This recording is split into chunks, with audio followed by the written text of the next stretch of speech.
Hey guys, Sarah Carricane from Nestrs here. In this episode, I interview two home builders. They've been in the business for 30 years. If you've ever considered building a new home versus buying an older home, you're not gonna wanna miss this episode. I asked some pretty cool questions and they gave us great, honest answers. Let's get to it.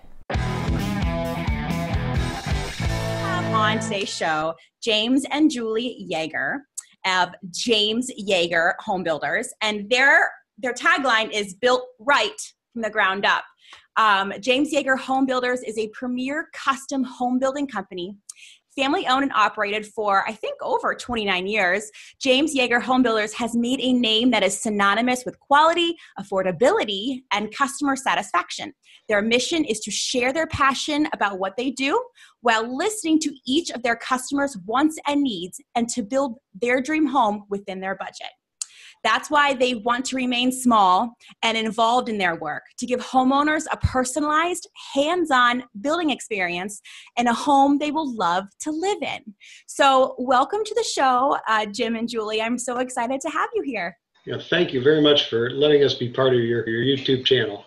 Yeah, we are so excited. So real quick, Nick, the other side of Nestrs, he worked for you back in the day, right, as a drywaller. That's how you guys got connected? Yeah, we feel so lucky. We met Nick, I think, more than 15 years ago, but hanging drywall, and that's a long story, but he's become such a success since his drywall days. Yes, he's one dedicated man to growing. So, but I know he looks back on those days working with you very fondly because he learned so much, even just from hanging the drywall, but having one ear on all the things that you were saying to your team. He talks about that all the time. So anyway, it just goes to show the kind of quality, business owner you are. And I just want to let the audience know that we've got a good team here to learn from. So I want to talk to you today about building your home as opposed to buying a home that's already built. Now, I know for people who are my age, and I'm 35 right now, a lot of people are just now having either the interest or the money to buy a home. And often we go online and we look at homes that are available for sale. And sometimes the first listings are actually just plots of land. And, I have no idea what it would take to build a home for myself. So I was hoping you guys could help us understand what that's like. So talk about first why you got into home building, and then we talk about, that option of buying and building versus buying something that already exists. For Julie and I, more me than Julie, I had always dreamed of owning a brand new house that had straight level surfaces and plumb walls and things that were dry basement. Dry basement was a big thing for me. I grew up in the inner city, and when it rained, we had little rivers that came through the house. And so anyway, for me, I always wanted brand new. I did remodel my mom's house starting at 14, took apart her kitchen, and then at 15, took apart her shower. And so Julie and I started our business when we were in our 20s and late 20s.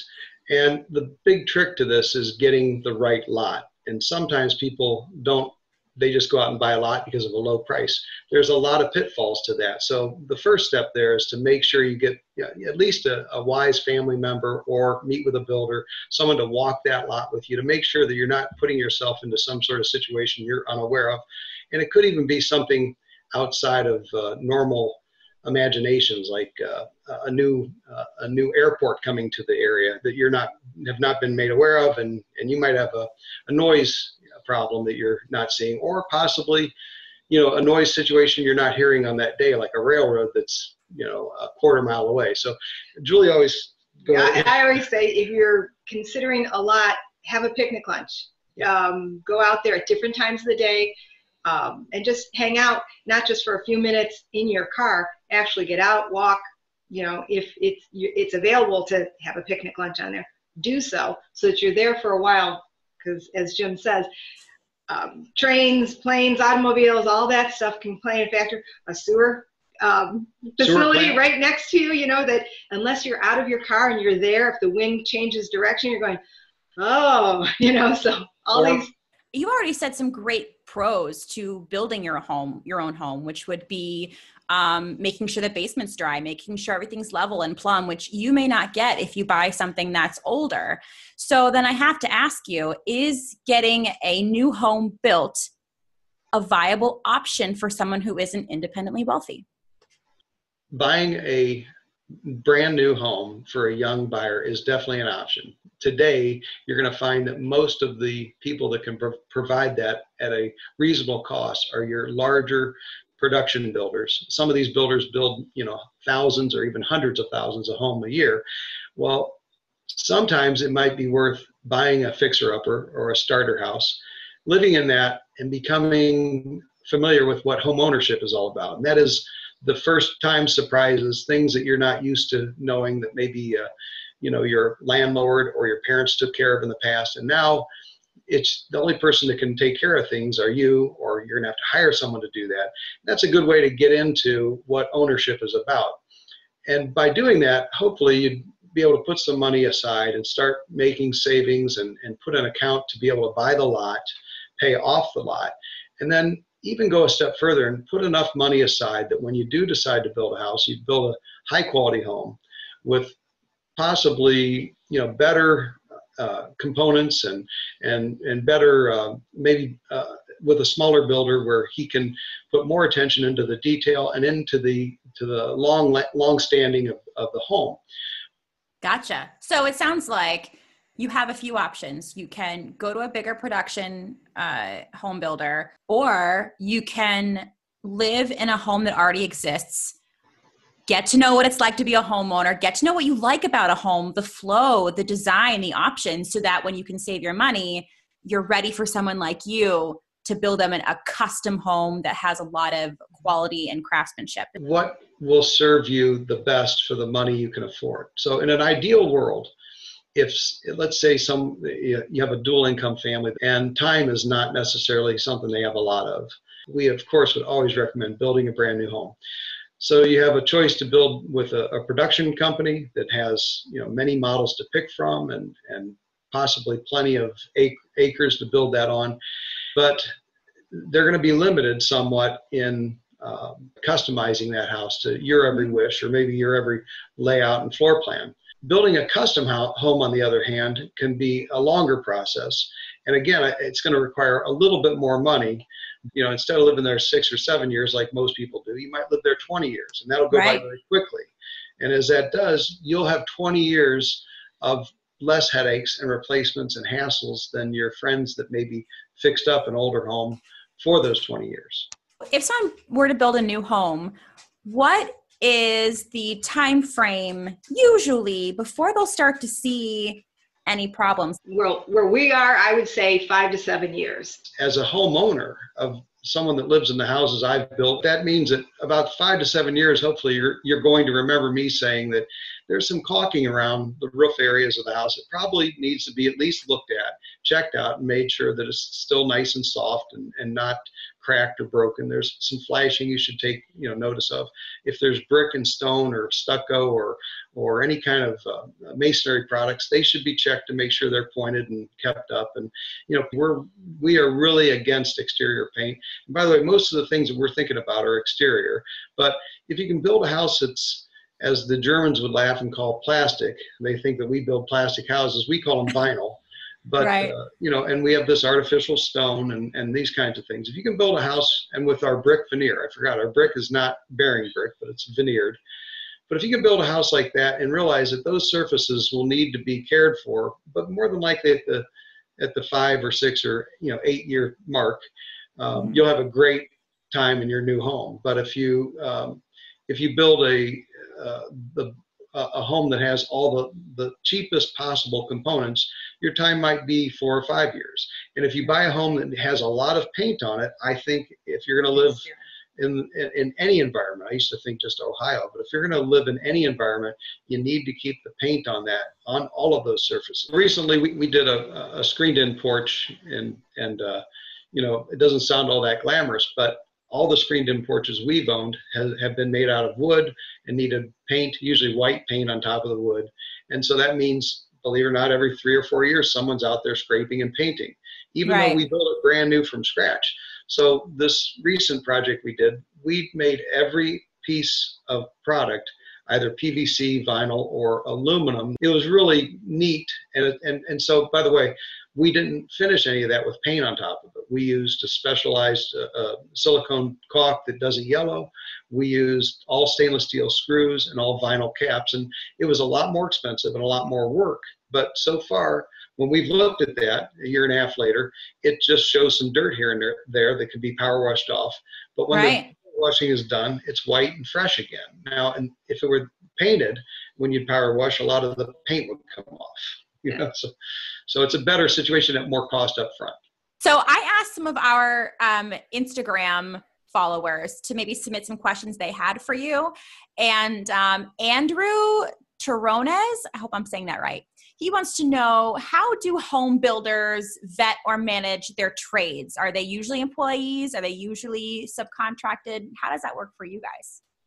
So for me, I was already working in these neighborhoods, doing trim carpentry and running into plumbers and electricians and masons, and I would know who's of the better, or you know, who's doing good work, who's in high demand, and who to stay away from. So the builders basically vet their contractors, their subcontractors, by working in areas where the work is being done. And what we do is we get on the phone to the local areas. Well, I know like 10 people live in a local community that do great framing. Well, I'm going to call through, and I'll start at one point, start with a friend named, Levi, and the next thing you know, I'm down to Andrew, and he's going to tell me, oh, I can't fit it in, but call my cousin Ricky. And so next thing you know, I'm meeting Ricky for the first time, but I know where it came from, that Ricky's busy. He does the kind of work that, that the people I work with have, always performed, and we'll figure out right away if we're a fit for one another. Yeah. So it sounds like a good home builder is going to have a great network of several trades in one specific trade, so that you're not going to hold your client up, but you're still working with quality people who care about the craftsmanship. If you work with a builder that relays the message that don't worry, the subs are going to build it for you, you want to run from that guy. And I think that's an important question to anyone who is maybe currently talking to a home builder, is ask those questions. How do you vet your subs? How do you speak with your contractor? Are you knowledgeable in the actual building of the home so that you can direct your subs to give me quality workmanship? And you've got even a better point there, that there are builders out there that have great advertising. They've got all the right stuff in the bringing customers to the office. But what they lack is they've never built houses. They've never worked inside of them. They've never applied any kind of features or moldings or the things that you and Nick do. You two probably know a great deal more about building a house than so many people that say they're home builders. It's scary no matter what you're looking to buy, how much you have to vet the business, because you just don't know behind the flashy website or what have you, what you're really dealing with. But okay, so for one of our final questions, another one of our Instagram friends from Digihome, Henry Johnson, asked, how do you help your clients decide on what extras to put in their home to up their resale value? They may think it's a dream home, but we always know things happen in life. So I'm assuming it's a good home builder's job to direct their clients to pick upgrades that will help their resale and not make their home, not sellable in the future. How do you guys navigate that? What kind of home is it? Is it a family home right now? Is it an empty nester home? Because all of those have a little bit different things for resale. If it's more of a family home, make sure any of your upgrades are very user friendly. As far as in the kitchen with kids, that's a good place to put your upgrades, because it's being used, it's pretty, it's all the time. Yeah, it sounds like you have to really know your why. Why are you building? And that will help you decide on what finishes you should put in there, so that your home not only makes sense for you and because it's your custom home, but also makes sense just in case you do have to sell it. Is financing a new build similar to financing an existing home? Is it still a mortgage situation? How does that work for someone who can essentially afford a new build, but they would be financing it? Well, that's an excellent question. We get that all the time. When we meet new customers, that's one of the first things we almost always hear. And I'm Sure. always surprised at how, few people understand that. But the financing for a new construction loan is nothing like your conventional mortgage. Okay. And in that of itself, I believe there's 3 variations of it. So I'll try to be careful and stay at least on the 1 or 2 for sure that I can think of off the top of my head. But first of all, the conventional construction loan is it's going to be paid out. Well, first thing you have to do is as a buyer, you take your money in or your equity into the bank and basically put it on deposit. So let's say you've sold your house or you're bringing such an amount of money to the loan, you have to put that on deposit. And that's the first monies that are going to be paid to the builder as the foundation's finished, the framing's finished. And so if you can imagine, the first thing the bank's going to do is draw that money out of your money, the buyer's money, and they're going to hand it to the builder interest-free. As soon as you get into the bank's money, you're going to start paying back the loan immediately with interest only. Now, when the building is done and the people take possession and move in, then the loan is going to convert to your conventional mortgage seamlessly, and now you're going to pay principal and interest. To do that, the builder has to be satisfied and you have to be satisfied. There's another type of construction loan, and that is where you can go to them and say, I want to live in my house, I don't want to move, and I want to get a bridge loan with construction loan. And so what they do is they allow you to live in your house. They give you enough money to build the new house on the promise that you're going to sell your other house to pay off the bridge loan. Okay. And then the thing goes on where it becomes a final mortgage at the end. But now you've got 2 loans basically going on there while you're having the convenience. That's a little more expensive. But like anything, there's a great deal of convenience and there's a lot of luxury to that. Picture, taking a relaxing bath versus a cold shower. Move out of your house, put everything in storage, and rent somewhere else. And rent somewhere temporarily while your builder is building the house, and not be tempted to rush your builder is more like the cold shower.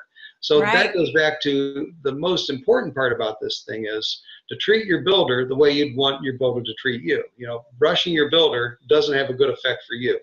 The thing you want to get out of this is a high quality. You want to have a great experience. And I think to us, the most important thing is let him have or her have the time to enjoy the process with you and get the things that are going to be done right. And in our case, we really are big believers in let the house dry out.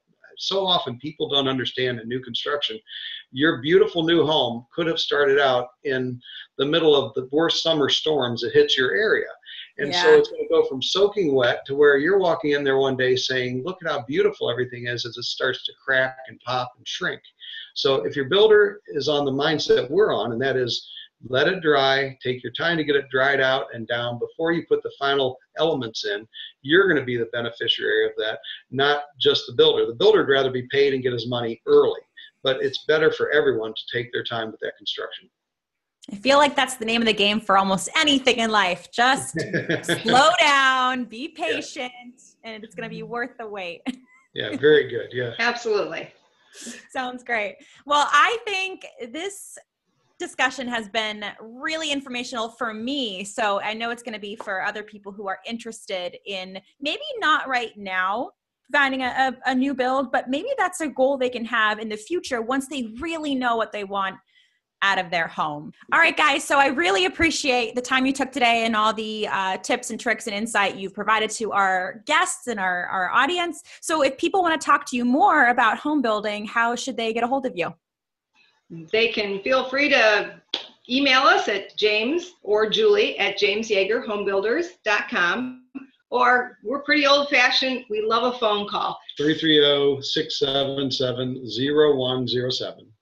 Great, great. And in the notes below, I'll also include a link to your website. So people kind of want to check out more of your work, they can do that there. So thank you so much. Hey, so that wraps up this episode. I hope you found some valuable information. If you've ever considered buying an old home versus buying a new home, I know the Yeagers personally. If you have any questions, no matter where you live, I know they'd be happy to chat with you. Thanks for tuning in. If you like what you see, please hit that subscribe button. It helps us grow. We love bringing valuable information to you every week. And until next time, my name is Sarah Karakayan with Nestrs. Talk to you soon.